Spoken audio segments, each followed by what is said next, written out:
Hi guys, welcome back to my channel Kim Learning English. Today I have some vocabulary to teach you about kitchen sauce and taste. បាទសួស្តីបងប្អូនអរគ្នាសូមស្វាគមន៍មកកាន់ Channel Kim Learning English សាជាថ្មីបាទថ្ងៃនេះខ្ញុំមានពាក្យមួយចំនួនបាទពាក់ព័ន្ធទៅនឹង kitchen sauce and taste មានន័យថាគឺជាគ្រឿងសម្រាប់ធ្វើបាយហើយនឹងរសជាតិបាទអញ្ចឹងគឺយើងមានប្រហែលជា2ចំណុចហ្នឹងអូខេអញ្ចឹងឥឡូវសូមបន្តតែម្ដងអូខេពាក្យទី1គឺយើងអានថា soy sauce soy sauce soy sauce ហ្នឹងប្រែថាទឹកស៊ីអ៊ីវណា soy sauce អូខេចំណុច fish sauce fish sauce ប្រែថាទឹកត្រីណា fish sauce អូខេ chili sauce បាទបកប្រែថាទឹកម្ទេសបាទ chili sauce អូខេ tomato sauce បកប្រែថាទឹកប៉េងប៉ោះ tomato sauce okay vinegar again vinegar យើងបកប្រែថាទឹកខ្មេះ okay barbecue sauce បកប្រែថាទឹកជ្រលក់សាច់អាំងណា barbecue sauce ណា okay now let's go to the next slide everyone sesame oil យើងបកប្រែថាប្រេងល្ងណា sesame oil ប្រែថាប្រេងល្ង okay oyster sauce យើងបកប្រែថាប្រេងខ្យងណា oyster sauce okay soybean sauce បកប្រែថាទឹកសៀងណា soybean sauce ចឹងពេលថា sauce មួយម៉ាត់ទាំងអស់គ្នាបាទ sauce ហ្នឹងមកប្រែថាទឹកជ្រលក់បាទអញ្ចឹងវាអត់សំដៅទៅលើប្រភេទអីទេវាអាចមានច្រើនប្រភេទណា Okay you can see in the picture sauce there are many kind of sauces okay olive oil យើងមកប្រែថាប្រេង olive ឬក៏ជាប្រភេទប្រេងឆាអញ្ចឹងណាអញ្ចឹង olive oil cheese sauce បកប្រែថាទឹកប្រមាណា cheese sauce okay peanut butter បកប្រែថាប៊ឺសណ្ដែកណា peanut butter ប៊ឺសណ្ដែក okay now let's go to the next slide MSG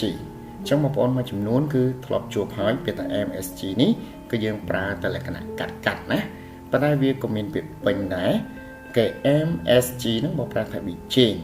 ប៉ុន្តែពាក្យវាពេញបងប្អូនមើលបាទប្រើថាអានថាម៉េចទៅ monosodium glutamate MSG monosodium glutamate អូខេអញ្ចឹងបកប្រែថាប៊ីចេង okay next word salt salt មកប្រែថាអំបិល okay sugar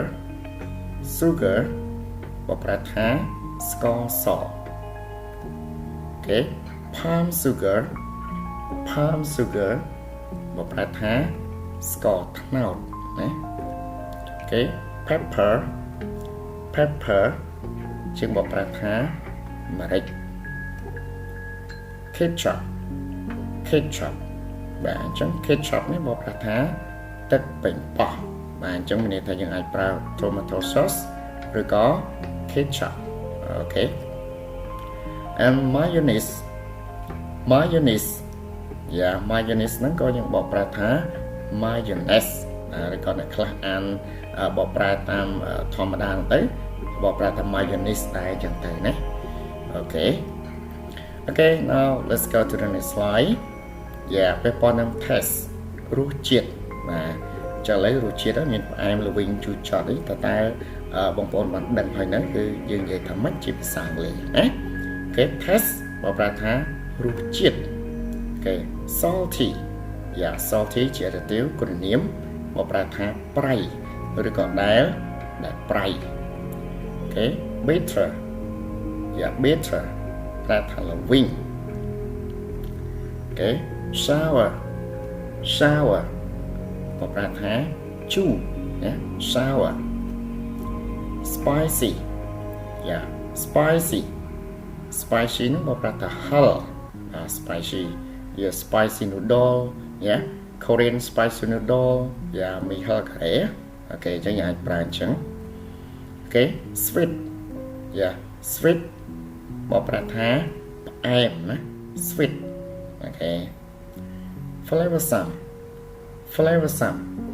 បកប្រែថាមានរសជាតិបាទវាមានរសជាតិឆ្ងាញ់ flavorsome តែយើងអាចប្រើថា oh good taste it tastes good អញ្ចឹងអញ្ចឹងយើងអាចប្រើពីថា flavorsome បាទចុះគ្មានរសជាតិវិញយើងប្រើពីដែរ okay tasteless yeah tasteless បកប្រែថាគ្មានជាតិឬក៏គ្មានរសជាតិ okay so that's all for the vocabulary today everyone and the one who didn't subscribe my channel